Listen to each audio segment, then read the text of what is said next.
Education is our greatest strength, a tool for peace and progress. आज हम लोग खान अब्दुल गफ्फार खान के बारे में विस्तार से जानते हैं, तो चलिए शुरू करते हैं।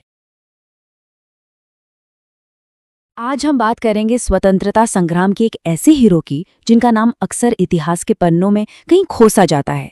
एक ऐसा शख्स जिसने पठानों की लड़ाकू जमीन पर अहिंसा का झंडा बुलंद किया, खान अब्दुल गफ्फार खान। चलिए उनकी ही एक दमदार बात से शुरू करते हैं। सोचिए, ये शब्द उस लीडर के हैं जो एक ऐसी संस्कृति में पैदा हुआ जहां बहादुरी का मतलब हथियार उठाना था, लेकिन उन्होंने शांति को अपना सबसे बड़ा हथियार बनाया। यहीं से उनकी सोच की गहराई का अंदाजा लगता है। तो आखिर थे कौन खान अब्दुल गफ्फार खान? देखिए, वो एक पश्तून नेता थे, एक सच्चे मुसलमान और महात्मा गांधी के इतने करीबी साथी कि उन्हें सीमांत गांधी या फ्रंटियर गांधी का नाम मिला। एक पश्तून योद्धा का शांति का रास्ता चुनना, यही बात उन्हें सबसे अलग और खास बनाती है। तो सवाल ये है कि ये सोच आई कहाँ से? उनके शुरुआती जीवन ने उनकी इस अनोखी विचारधारा को कैसे शक्ल दी? आइए देखते हैं। उनके जीवन का एक बहुत बड़ा टर्निंग पॉइंट था। 1890 में जन्मे गफ्फार खान को ब्रिटिश सेना में एक शानदार करियर का मौका मिला, लेकिन उन्होंने उसे ठुकरा दिया। क्यों? क्योंकि उन्हें एहसास हो गया था कि असली आज़ादी बराबरी से मिलती है, और उन्होंने अपने लोगों की तरक्की का रास्ता बंदूक में नहीं बल्कि शिक्षा में देखा।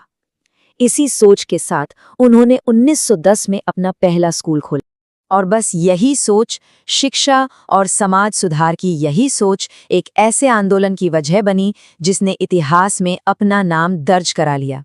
1929 में उन्होंने खुदाई खिदमतगार की स्थापना की। इसका मतलब था ईश्वर के सेवक, और ये कोई मामूली संगठन नहीं था, ये दुनिया की पहली पेशेवर अहिंसक सेना थी। सोचिए, एक ऐसी फौज जिसका हथियार हिंसा नहीं बल्कि सेवा था। और ये कोई छोटा मोटा ग्रुप नहीं था। इस आंदोलन को लाल कुर्ती भी कहते थे, और इसमें पता है कितने लोग थे?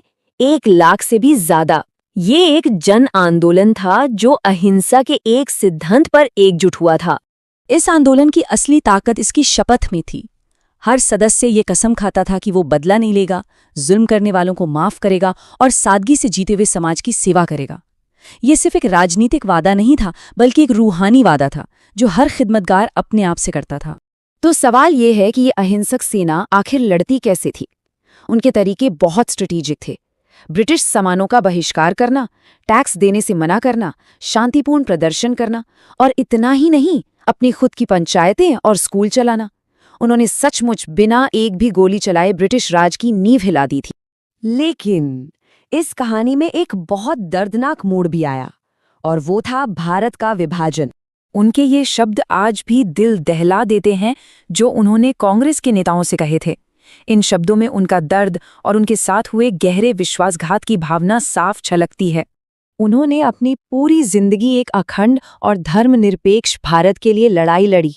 तो जरा सोचिए, जब बंटवारे का फैसला हुआ तो उन्हें कैसा महसूस हुआ होगा? उन्हें लगा कि जिन उसूलों के लिए उन्होंने सब कुछ कुर्बान कर दिया, उन्हीं उसूलों के नाम पर उन्हें और उनके लोगों को अकेला छोड़ दिया गया। तो 1947 के बाद क्या हुआ, उनका जीवन कैसा रहा, और आज उनकी विचारधारा हमारे लिए क्या मायने रखती है? चलिए जानते हैं। चाहे अंग्रेजों का राज हो या फिर पाकिस्तान की सरकार, उन्होंने अपने सिद्धांतों की बहुत भारी कीमत चुकाई। उनकी जिंदगी का एक बड़ा हिस्सा जेलों और नजरबंदी में बीता, लेकिन उनकी हिम्मत और उनके विचार कभी नहीं टूटे। लेकिन 1987 में भारत ने उनके इस बेमिसाल योगदान को पहचाना और उन्हें भारत के सर्वोच्च नागरिक सम्मान भारत रत्न से सम्मानित किया। और खास बात यह है कि वे ये सम्मान पाने वाले पहले गैर भारतीय थे, जो भारत के आदर्शों के साथ उनके गहरे रिश्ते को दिखाता है। उनकी विरासत आज के दौर में और भी ज्यादा जरूरी हो जाती है। एक तरफ उनका दिखाया अहिंसा का रास्ता है, जो आज भी पीटीएम जैसे शांतिपूर्ण आंदोलनों को प्रेरणा देता है, और दूसरी तरफ है टीटीपी जैसे संगठनों का हिंसा का रास्ता। ये हमें याद दिलाता है कि हर समाज के पास हमेशा एक विकल्प होता है। तो आज की इस दुनिया में जो लड़ाई झगड़ों और नफरत से भरी हुई है, खान अब्दुल गफ्फार खान की कहानी हमें क्या सिखाती है? ये एक ऐसा सवाल है जो हमें सोचने पर मजबूर करता है कि क्या माफ़ी, नेकी और अहिंसा आज भी हमारे सबसे शक्तिशाली हथियार हो सकते हैं,